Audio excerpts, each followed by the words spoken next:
औलाद का मोह। दिलीप और सुधांशु नाम के दो भाई थे। दिलीप की शादी कावेरी के साथ हुई और सुधांशु की शादी माया के साथ। शादी के बाद दोनों भाई अपनी अपनी पत्नी के साथ खुशी खुशी रहा करते थे। दोनों भाइयों के परिवार एक ही घर में रहता था। साथ में खाना, साथ में घूमना, कुल मिलाकर दोनों भाइयों का परिवार खुशहाल परिवार था। कुछ सालों के बाद दिलीप की पत्नी कावेरी को एक बेटा हुआ। भैया, आज मैं बहुत खुश हूँ। चाचा बन गया हूँ मैं। हाँ भाई साहब, इस बच्चे के घर में आने से तो रौनक आ गई है। मैं सबको बताऊंगी कि मैं तो चाची बन गई हूँ, चाची। तुम दोनों कितने अच्छे हो। हमारे बच्चे के आने से ऐसे खुश हो रहे हो जैसे ये बच्चा तुम्हारा ही हो। बस भैया, अब आपका बेटा इस दुनिया में आ गया ना, हम भी कोशिश करेंगे कि हमारा भी बच्चा जल्दी से इस दुनिया में आ जाए। और फिर आपका और हमारा बच्चा दोनों मिलकर दिन भर घर के आंगन में खेला करेंगे। कितना मजा आएगा ना। सच कहती हूँ माया, मैं भी उसी दिन का इंतजार कर रही हूँ जब तुम्हारी भी गोद भर जाएगी और मेरे बेटे को एक छोटा भाई या बहन मिल जाएगी। 1 साल बीत जाता है। दिलीप और कावेरी का बेटा अब 1 साल का हो चुका था, लेकिन सुधांशु और माया की कोई औलाद नहीं होती।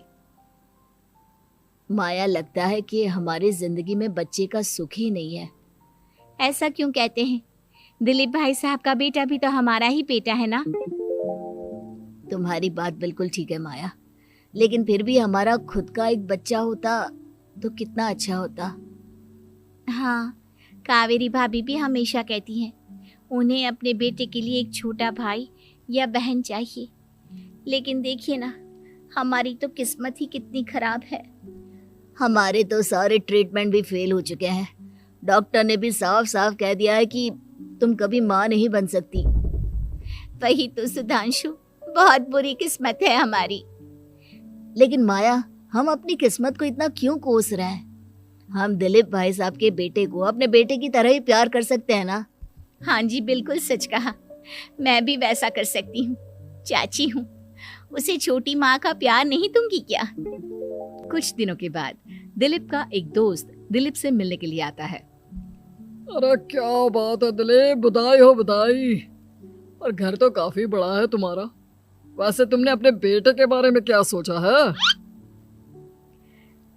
भैया, और क्या सोचेंगे, बस उसे पढ़ा लिखा कर अफसर बनाएंगे, उसकी पढ़ाई पर खर्च करेंगे। अरे भाभी, आपकी तो इतनी सारी प्रॉपर्टी है, आपको किस बात की चिंता? ले देकर एक बेटा ही तो है। अरे नहीं दोस्त, तुम गलत समझ रहे हो।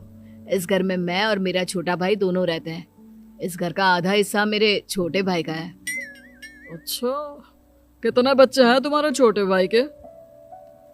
भैया, उनके साथ ना कुछ प्रॉब्लम है। मेरी देवरानी कभी माँ नहीं बन सकती। अरे फिर किस बात की चिंता? अरे मैं तो कहता हूँ अपने बेटे के भविष्य के बारे में सोचिए ही मत।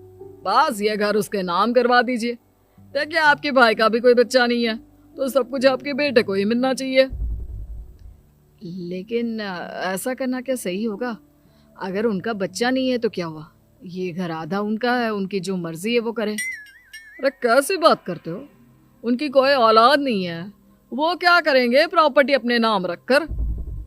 हाँ, वैसे भाई साहब, आपकी बात तो बिल्कुल सही है। अब जो कुछ भी है वो हमारे बेटे का ही तो है। आखिर वही तो इस घर के वंश को आगे बढ़ाएगा। मैं कल ही देवर जी से बात करती हूँ। अगले दिन सुधांशु और माया, इधर आओ। तुम दोनों से एक बहुत जरूरी बात करनी है मुझे। बताइए ना भाभी, क्या बात है? आपको कहीं जाना है तो आप अपने बेटे को मेरे पास छोड़कर जाइए। मैं ही पूरा दिन रख लूंगी उसे। अरे नहीं माया, वो तो मुझे पता है। मैं किसी और चीज के बारे में बात करना चाहती हूँ। बताइए ना भाभी, क्या बात है? देखिए देवर जी, आपका कोई बच्चा है नहीं, लेकिन मैं जानती हूँ कि आप हमारे बेटे को अपने बेटे की तरह ही प्यार करते हैं। भाभी, बेटी की तरह नहीं, वो हमारा ही बेटा है। मेरे लिए तो वो मेरा ही बच्चा है। वही तो फिर क्यों ना ये सारी प्रॉपर्टी हम मेरे बेटे के नाम करवा दे, क्योंकि तुम्हारा हो या मेरा, हम सबका एक ही तो है बेटा। लेकिन भाभी, अभी तो वो सिर्फ 1 साल का है।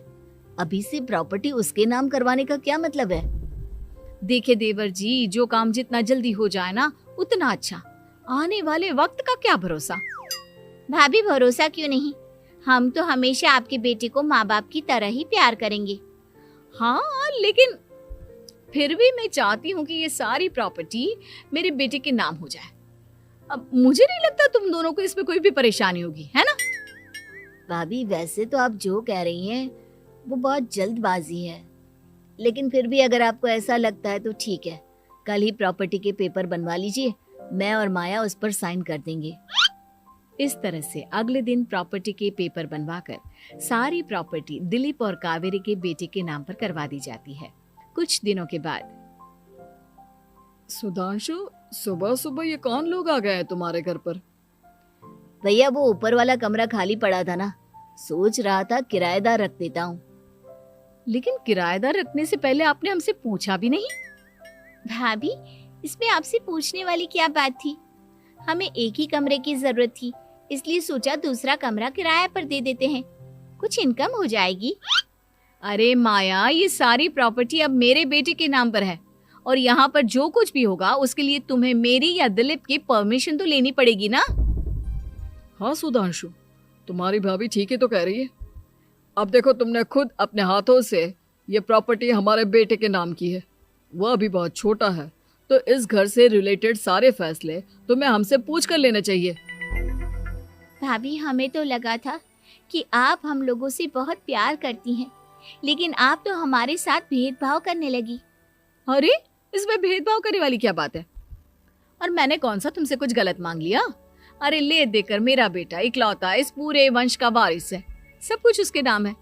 तुम्हें इस बात से जलन क्यों हो रही है? भाभी माया को जलन नहीं हो रही, वो तो बस ऐसे ही कह रही थी। सब जानती हूँ मैं, इसकी खुद की तो कोई औलाद पैदा नहीं हुई, बस इसीलिए जब देखो तब मेरे बेटे पर बुरी नजर डालती रहती है। देखो माया, कावेरी तुमसे बड़ी है, वो जैसा कहती है वैसा करो। और वैसे भी इस घर पर अब तुम लोगों का कोई अधिकार नहीं है, वो तो हम लोगों की भलाई समझो जो तुम्हें अभी तक यहाँ रहने दिया है। भैया आप इतने कैसे बदल गए? इस प्रॉपर्टी ने आपके दिल से हमारे लिए प्यार पूरी तरह खत्म कर दिया है क्या? इसी तरह वक्त बीतता जाता है और देखते देखते दिलीप और कावेरी का बेटा प्रणव 25 साल का हो जाता है और उसकी नौकरी लग जाती है। पापा आज मेरा अपॉइंटमेंट लेटर आ गया है, मैंने सिंगापुर में जॉब ज्वाइन कर ली है। लेकिन प्रणव, विदेश में नौकरी करने जाने से पहले तुम्हें कम से कम अपने मम्मी पापा से एक बार पूछना चाहिए था ना। इसमें पूछने वाली क्या बात है माँ, मैं सिंगापुर जाकर जॉब करना चाहता हूँ तो करना चाहता हूँ। देखो प्रणव, हमने तुम्हारे लिए इतनी सारी प्रॉपर्टी यहाँ पर रखी हुई है, उन सब का क्या होगा? यहाँ रहो, बिजनेस करो। सॉरी पापा, मैं यहाँ रहकर कोई बिजनेस नहीं करने वाला, और ये जितनी भी प्रॉपर्टी आपने मेरे लिए संभाल कर रखी है ना, ऐसे ही किसी को दान में दे दीजिए, क्योंकि मैं सिंगापुर से वापस इंडिया आकर कभी नहीं रहने वाला। दिमाग खराब हो गया है तेरा, जानता नहीं तेरी वजह से हमने तेरे चाचा चाची से लड़ाई करके पूरा घर तेरे नाम करवा दिया था। हाँ तो ऐसा करने से पहले आपको सोचना चाहिए था ना। और मम्मा, मैं तो वैसे भी उस वक्त 1 साल का था, मेरा इस मैटर से कोई लेना देना नहीं है। कैसी बात कर रहा है ये लड़का?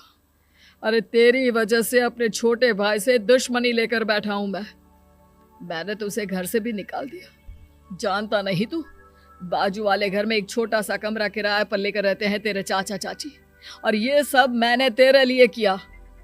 देखिए पापा, आपने जो कुछ भी किया अपने लिए किया। मैंने आपसे कब कहा था कि मुझे ये प्रॉपर्टी और घर चाहिए? और वैसे भी अपने भाई के साथ इस तरह का बिहेव करके आपने कोई अच्छा काम तो किया नहीं। तू सही कह रहा है बेटा, हमने तेरे चक्कर में अपने छोटे भाई जैसे देवर और बहन जैसी देवरानी को इस घर से निकाल दिया।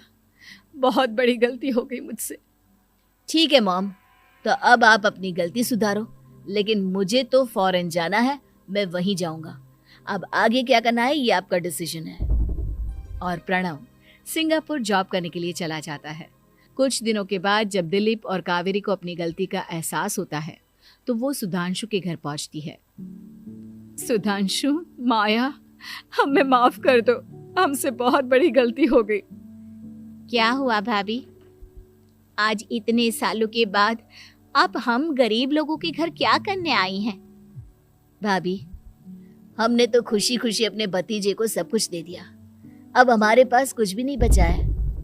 भाई मुझसे बहुत बड़ी गलती हो गई, जो तेरे जैसे भाई को मैंने प्रॉपर्टी के चक्कर में घर से निकाला, और जिसके लिए मैंने ये सब कुछ किया वो खुद ही विदेश चला गया। भैया भाभी, जिस बेटे के लिए आपने हम लोगों को इतनी तकलीफ दी, आपस के प्यार को बिगाड़ा, जब वही आपसे दूर चला गया तो आपको इस बात का एहसास हुआ। लेकिन माफ कीजिए, अब हम आपके साथ रहने के लिए उस घर में नहीं आ सकते। नहीं नहीं माया, ऐसा मत कहो, मुझसे बहुत बड़ी गलती हो गई, प्लीज वापस चलो, मैं वो घर फिर से तुम्हारे नाम कर देती हूँ। भाभी, मैं उस घर का क्या करूंगी? किसके लिए? मेरा कोई बच्चा नहीं, मैं तो बस जिंदगी भर आप लोगों के साथ प्यार से रहना चाहती थी, प्रणव को अपने बेटे की तरह प्यार करना चाहती थी, लेकिन आपने मुझसे वो अधिकार छीन लिया। भाभी और भैया, एक सवाल पूछना चाहता हूँ आप लोगों से। जो बच्चा कुछ ही दिन पहले दुनिया में आया हो, जिस बच्चे के भविष्य का आपको पता ही ना हो, उसके लिए अपने पुराने रिश्तों को तोड़ देना, अपने सगे रिश्तेदारों से दुश्मनी मोल लेना, उनके साथ झगड़ा करना, उनकी बेइज्जती करना, क्या ये सही है? कम से कम हमें सही वक्त का इंतजार तो करना चाहिए ना। सिर्फ प्रॉपर्टी के लिए अपने सगे भाई को घर से निकाल दिया, वो भी अपने 1 साल के बेटे के लिए। क्या ये वाकई में सही था? जवाब दीजिए मेरी बात का।